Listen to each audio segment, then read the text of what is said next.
So we will continue with today with the spectral analysis. So in the last class we have seen what are the parameters required for acquiring data and what are the important points for processing. So we will now start with how do we interpret an NMR spectrum, 1D proton spectrum, how do we analyze that data. So let us start from 1D proton NMR. So as we see here in a typical 1D spectrum, this is what the three parameters mainly you will see. One is called the chemical shifts, that is the peak positions. You will see what is called spin-spin couplings. So this is something also we know as J coupling, and we saw that it causes a split in the peak and there are small multiplets are seen, and this has a lot of information about the structure of the molecule. So therefore it is very important to also analyze the data with respect to spin-spin couplings. And then the next parameter which is important for analysis is intensity. So intensity is basically the area under the peak. So that again I will go through that very briefly. So it is what happens is, as written here, many times it is not possible to assign all the chemical shifts if the spectrum is complex. So what we typically do is that we only look at the region of interest. For example, it says here that if there is a substitution reaction in a chemistry, suppose that there is a benzene ring which gets substituted with some functional group, what we do is we just look at the aromatic region, because we know that the aromatic region has to undergo a change if there is a substitution. So we do not look at the entire NMR spectrum of the molecule, but we only focus on the aromatic.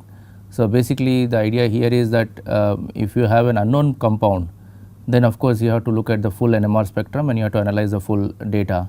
But if you have only are looking at changes in the spectrum, so if you let us say you have a reaction going on and you know the starting compound and you have the spectrum of that and you have analyzed already the spectrum of the starting compound, now you are only interested in then looking at the changes happening in the molecule upon substitution or any reaction. So in that scenario you do not have to reanalyze the full spectrum. Typically what is done is we only look at the region of interest. So this is again the repeat of the previous slide, which says what are the different parameters that we have to focus on in NMR spectrum so that we can analyze. So we will go through this as we go on. So the main thing about the intensity of a peak, what is an intensity? The intensity is basically the area.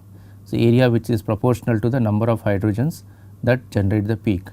So this is very important point here, is because area gives you the total number of protons, and therefore what we do is we do not actually look at the absolute area, the absolute integration of the peak, but we only look at the relative intensity. So for example, let us say you have 3 hydrogens, CH3, CH2, OH. Suppose you take a molecule ethanol, you expect the methyl peak CH3 to have 3 times the intensity as the OH peak, which has only 1 hydrogen. So the number of hydrogens is obtained relatively from the from the integration value. So the integration value is very helpful for interpretation. So we will see this now as we go on, how these 3 parameters, namely chemical shift, J coupling and structure intensity is used. Now one thing one has to understand in NMR spectroscopy is that suppose you know the structure of a molecule, if you know the molecular structure, you can go and generate an NMR spectrum, and this is in computer. So if I know the structure of a molecule, I can generate an NMR spectrum, and similarly if I know the spectrum of a molecule, I can get the structure of the molecule. So this process is what typically we do all the time, going from the right side, that is NMR spectrum, to the left side, which is the molecular structure. But this is not fairly easy. What is easy is this side. Going from a structure to spectrum is fairly easy compared to going from spectrum to structure. So that is the difficult part. And why is this so? The reason is that if you know the structure of a molecule, you know the chemical composition, you know the various chemical environment around each hydrogen. So you can actually calculate the electron densities around each and every hydrogen, because you know the structure exactly. So there are a lot of softwares available these days which can generate the chemical shifts, because chemical shifts, remember, comes mainly because of the electron density. So the electron density around a hydrogen atom determines the chemical shift, the shielding factor, and the shielding factor can be very easily calculated if you know the structure. So, generating NMR spectrum means calculating or figuring or predicting a spectrum knowing the structure is very straightforward, but this reverse the inverse approach is very complicated. So, in some cases of course very easy to do that. So, that is where the examples which we will take today and later in the next few lectures the spectrum we will analyze is very simple molecules. So, there in such situation it is very straightforward, but if you want to go back from structure to a spectrum to a structure for a complicated molecule such as biomolecules like peptides, proteins, it is really a very complicated task. So, it takes years of experience given a spectrum to how to get the structure, because there are a lot of manual work involved as well as software computational methods involved. So, our focus will be basically in this part of the course is to look at a simple 1D simple molecules with 1D spectrum, and that is mainly proton spectrum in the next few class, but we can of course we will also include carbon spectrum as we go to the next part. So, let us look at what determines the chemical shifts of a molecule. So, there are a few rules. Of course, this is not going to be an exhaustive list of all the rules which you have. There is a very nice book called by Fibrolin 1D and 2 dimensional NMR, from where this content has been taken. If you go through that book, you will see many more rules of predicting chemical shifts. So, we are now looking at basically looking at this part. So, given a structure, can I predict the chemical shift value of a proton? So, we are now going from this to this, later on we will go from here to here. So, let us see, given a structure, what are the what are the formulas or what are the ways we can look at predict the values of chemical shift. So, NMR spectrum basically means chemical shifts. So, one of the very first basic rule is Schulrich's rule. Here it is applicable to molecules, alkanes, which are of this type of structure. So, you have two CH2s geminal vicinal CH2s, and these two CH2s are attached to another functional group, some functional group which may be any particular functional group. We do not know that a priori, but let us say this is X and Y. So, therefore, because this X is not same as this Y, these two hydrogens are not chemically equivalent, means these two hydrogens are different from these two hydrogens. But if X and Y are same, in that situation we will have a symmetry, and in such a case then there is a symmetry between the two, and then these two will become equivalent. But if X is not equal to Y, then see these two CH2s are not equivalent. So, now let us say how do we calculate a chemical shift value of a CH2 group based on the substituents X and Y. Okay. So, this is what is shown here, that there is a formula called Schulrich's rule, which says that you calculate using this approach. You add 0.23 ppm to the delta X and delta Y. What are these delta X and delta Y? There is delta is a contribution to the chemical shift from X and Y substituent. So, this is given in this table. Of course, remember this table is again not exhaustive as written here. You can actually get more exhaustive list from this particular book. So, you can see here, for example, if I have a substituent CH3 on X, and then what I have to do is simply add 0.47 to 0.23 for this particular, depending on what is X. Similarly, if I have Y, another CH3, then I have to basically again add this, or if I have some other group. So, because we are assuming that X is not same as Y, if I take some other substituent for Y, let us say I take this carboxylate or ester group, ester moiety, then I have to add 1.5 ppm to 0.23. So, that means for a CH2 group here, if X is CH3 and Y is COOR, then you will be getting a value for this CH2 like this 0.23 plus 0.47 plus 1.55. So, this is basically how we can calculate for any given functional group for X and Y, and then predict the value of CH2. The same thing can be done for this CH2 as well. Of course, this delta contribution it changes whether X is here or here. For example, this is 2 bonds away. So, therefore, the delta Y what is given here delta is basically for 1 bond contribution. For 2 bond contribution you have to, it will be little less, and in this book you will get more details on that. But the take home from this slide essentially is there are well defined ways to calculate the chemical shift of a proton based on very simple ideas and simple rule, provided you know the structure of the molecule. So, let us look at some examples of this case. Let us say we have an amino acid called glycine. In a glycine, you can see here the X is COOH and the Y is NRR. So, if I want to calculate the chemical shift of this CH2, then what I will do, I will use this Schulri's rule and you would add this 0.23 and then you add 1.55. We saw that for COOH in the previous slide, and 1.5 for NRR, 1.57. So, you will get around 3.35. And interestingly, it turns out that then experimentally, when you actually record a spectrum 1D proton spectrum of glycine, you will get a value around 3.5. So, you see it is pretty well very much matching within error, a little bit of error with the chemical shift. So, you can see this is a theoretical prediction. So, what we are doing here, we are theoretically predicting the value of the chemical shift based on the rules, and that seems to match very well with the. So, this is an empirical formula. Now, there is another rule called Pascal-Meillard-Simon rule, where you can use, again this is now meant for molecules which have some structures like this. Okay. And in this particular situation, again if you look at this hydrogen atom, you are trying to calculate the chemical shift of this hydrogen. It depends on what are the substituents present here, here and in this geminal position and cis and trans. So, you can see this is how we calculate.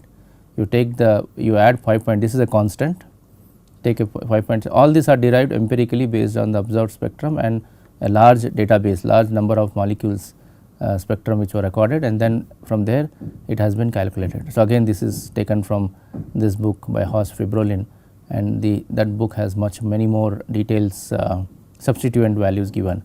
So, here, so let us take this particular case. So, you have 5.28 plus you add the delta geminal. So, depending on what is present in the geminal from this list here, you take this contributions. For example, let us say this hydrogen is present in a geminal position here. So, in this molecule if there is a hydrogen, nothing is added to this, that means it is 5.28 remains as such. So, it does not contribute to the chemical shift of this hydrogen, I mean to this formula. Then you have a cis here, delta cis, that is it is a cis position, again hydrogen does not contribute, and similarly trans. So, basically if you have all these substituents as hydrogen, there is no substituent, it is all hydrogen, this is basically ethylene. And if you recollect ethylene molecule, we saw the chemical shift was around 5.23 or 5.28, which is shown here.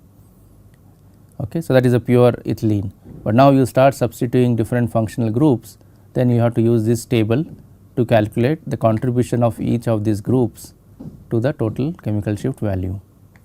So, let us take for example here methyl. So, if I have a methyl here and a methyl here. So, suppose I have all the 3 positions methyl, all I have to do is simply add 0.44 plus minus 0.26 minus 0.29, roughly they will cancel out, it will have a little bit of negative, and this will be subtracted, that negative will be subtracted from 5.28. So, based on this approach, you can now extend this to different functional groups. You can take all combination, you can have a chlorine atom at this position, and you can consider hydrogen here, methyl here, and all possible combinations. So, you can see this is a very interesting thing. What this rule says, that all these rules which we are looking at right now, it says that it is a linear additive effect to chemical shifts. So, that is a very interesting thing, and that is why, as I mentioned, that is very easy to go from a structure, if you know the structure, to the spectrum, that means that is to calculate the chemical shift. Knowing it vice versa, it is little complicated. So, now let us see here in the example the application of this Pascal-Meillard-Simon rule. You can see here that in this particular case there are phenyl substituents, phenyl group, benzene rings, phenyl groups on this cis position, geminal position and the trans position, whereas hydrogen is here. So, based on this previous slide here, you can see for the phenyl group what are the contributions to be taken into account based on their position, and hydrogen also we know what is the values to be added. So, that is what is shown here, that you basically get when you add these 2 contributions, you will get 6.53 because remember hydrogen is 0. So, hydrogen is not coming into picture here. So, this is 6.5 and this very well matches very nicely with the experimentally observed value. Okay. So, that is very interesting. Similarly, if you look at trans stilbene, this was cis stilbene. If you look at trans stilbene, Now, the pH, the metaphenyl group is in the cis position, whereas this is in the geminal, and this hydrogen has come to the trans. So, again if you look at this contribution, again this hydrogen is not contributing according to the rule, and it has no 0 contribution. So, we are only looking at the phenyl rings, and base this is all looking at this table here. So, you can see for phenyl ring, if it is in the cis position, it has to be 0.37, and if it is geminal is 1.35, and that is what is done here. You add 1.35 plus 0.37 to 5.28, you get 7 ppm, again matches very nicely with the experimentally observed value. So, you see these formulas have been generated based on observing the chemical shifts of a large number of molecules and then dissecting out the contributions of each of this functional group to a given hydrogen. So, we go to the next rule, which is applicable to derivatives of benzene. Remember, in a phenyl ring, in aromatic ring, you have substituents at different positions. You can have at ortho, meta and para, and each of these groups contribute in a different manner. So, this again if you recollect, we saw this in the mesomeric effect or inductive effect, where we see that depending on where the substituents are, there could be a resonance structure and shift of the electron, the charges around this different carbon atom, and based on that the para, meta, ortho play a different role, different roles in contributing to the chemical shift. So, therefore, here also you can see that for a given substituent in this column, its contribution when it is present in different position has been written here, shown here, and they are all different values. So, you see the same CH3 group, whether it is in the ortho position or meta or para, it has slightly different contributions to the total chemical shift. Same thing with the OH, it is depending on very differently. So, if it is in meta, its contribution is very much different from ortho and para. Typically, ortho and para contribute to the similar order, whereas meta you will see in many cases are widely different. So, this is typically the trend we see, that the ortho and para position contribute to this position, this hydrogen atom in a similar order, whereas meta has a completely different contribution. So, we can just simply add up all these values depending on where it is present, and we can calculate. So, 7.27 is basically the standard here when all the substituents, there is no substituent and all are hydrogens, protons. So, when the all are protons, basically it becomes a pure benzene ring, and a benzene has chemical shift of this. So, that is why when you have hydrogens, you have to make it 0. There is no contribution of hydrogens here to this chemical shift. It will be already taken into account into this value, and that is 0.27. So, let us see some calculation, some examples of this case. So, you can see this is para nitronisole. Here you can see this now nitro group is in the para position, and we are trying to now calculate the chemical shift of these hydrogens. So, we are looking at this hydrogens and these 2 hydrogens. So, you can see for calculating for number 2, now 2, as when you look at hydrogen in position 2, now we are looking at the contribution of OCH3, which is ortho to 2, and it is meta for NO2. Okay. So, similarly, it is the same for 6. When you look at 6, these 2 are now chemically equivalent. So, we consider them together, they are one chemical shift because of a symmetry axis here. So, these 2 are equivalent. Similarly, 3 and 5 are equivalent. So, when 2 and 6 we are considering, we have to look at the contribution of the NO2 in the meta position to this 6 chemical shift here of 6. So, you can go back to the list here, we can see that in the meta position, if it is ortho position, if there is a CH3, it has this value of minus 0.17, and nitro in the meta position has this value. So, that is what is shown. This is OCH3. So, if you go back, the OCH3 is shown here. So, in the ortho position you have to take into account this number here, minus 0.43, and for nitro in the meta position it is 0.17, and that is what is done here, minus 0.43 plus 0.17. So, 7.27 was our base value. So, you get 7.0, which is again very close to what you expect experimentally. Now, if you look at these 2 hydrogens 3 and 5 in the similar manner, we can now calculate the contributions of OCH3, which is now meta to 5 and meta to 2 or meta to 3, and nitro group is now ortho to 5 and ortho to 3, and therefore, you have to look into the table in the previous slide and you will get the values like this. So, if you add all of them you get say 8.13 and again very close to the experimentally. So, typically of course, the rule of thumb in NMR is generally 0.02 or 0.03 in proton values are within the error.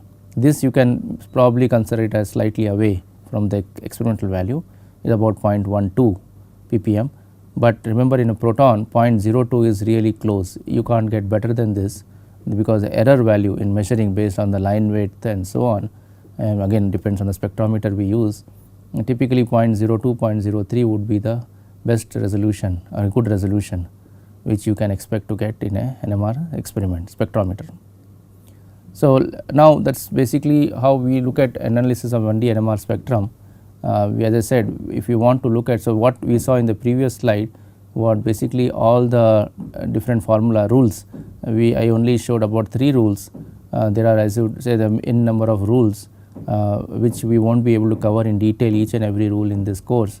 Therefore, I would strongly recommend to go through this book by Horst Febrolin and many other books have these formulas, and this is a good database. It is like a reference formula, you do not have to memorize them, but one can keep them in their in your handbook as a reference. So, whenever you want to, and basically all the softwares whatever we have these days they implement all these rules. So, when we come to later part I will give you a list of software and which we nowadays are very popularly used. Many of them are freely available on the internet, can be downloaded and used, and all this software basically are implementing this type of formulas. So, now we will now come to the second part where we will given a spectrum can we predict the structure. So, this is the reverse approach. So, in the previous approach was given a structure already given, if I know the structure can I predict the chemical shift value, and that is very easy as I said. But if you know the structures spectrum and you want to get to the structure, that is not straightforward. The reason being that you do not have any clue about what functional groups are present, all you will have is a molecular formula. This is what is the first thing you should know. If you want to go from a spectrum to structure, you should very well be aware of the molecular formula. Without molecular formula it is very difficult to figure out what the structure could be. So, one should have at least a basic idea or accurate idea about the molecular formula. That means what are the CH, how many carbons, how many oxygens, how many nitrogen are present. You may not be knowing whether there is an ester group or a carboxylate group or an aldehyde group or an alcohol, so on, that is fine, and that is not required, that we will use based on our known ideas. But at least one should know accurately that how many carbons are there, how many hydrogens are present in your molecule, and how many how many nitrogens are present. So, we will look at all these things now. So, now once the molecular formula is known, the next step is to scan the spectrum and see how many types of protons you are able to see in the spectrum. So, these are of course all these rules we will go through it again in a real example. So, the point here is that remember a type of protons. What do you mean by proton type? It means that this set of protons will have the same chemical shift value, they are chemically equivalent. So, let us say in CH3, CH2, OH, if you see in this ethanol you have CH3 which is one type, CH2 which is another type, and OH is third type. So, you see there are 3 types of protons in this molecule. That means CH3 will give you one peak, CH2 will give you another peak, OH will give third peak. So, based on looking at the number of peaks in the spectrum corresponds to number of types of protons. Okay. So, this is the very typically the second step after you know the chemical formula. This is the second step, you have to scan the spectrum or inspect the spectrum to look at the number of protons in your sample, in your molecule.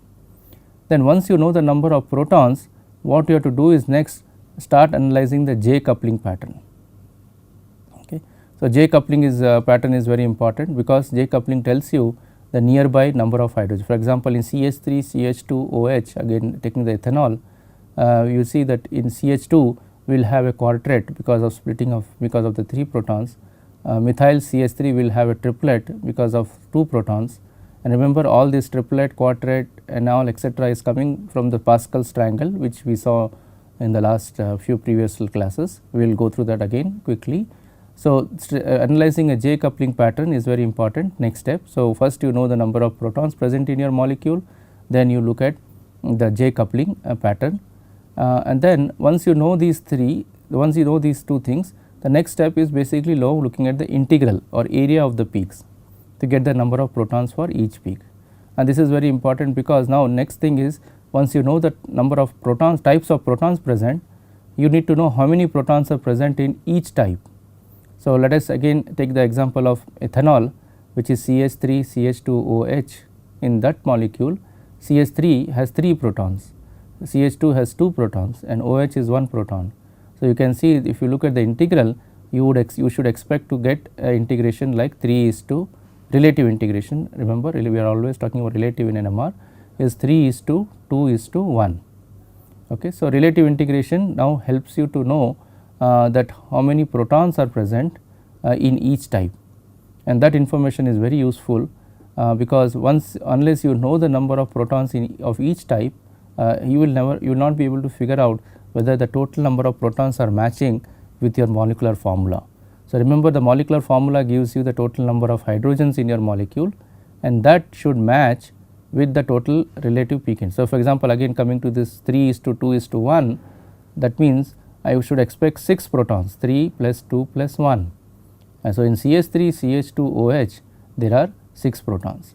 So, you see the number of protons which I will calculate from peak integral should match exactly the number of protons available to me in the formula. Otherwise, if there is a mismatch, then you will not be able to analyze, because that means there is a missing proton somewhere that will not help you to analyze. So, missing protons is the only information available is here. Of course, many times this is based, the whole the sequence shown here is only for the hydrogen spectrum, but remember we can also use the carbon 13 NMR spectrum to also get information on the type of carbon here. So, the molecular formula has also and so remember, we are going to look at only organic compounds in the next few slides. So, the organic compound is what we are going to analyze, not biomolecule as of now. So, in organic compounds the main atoms are carbon and hydrogen.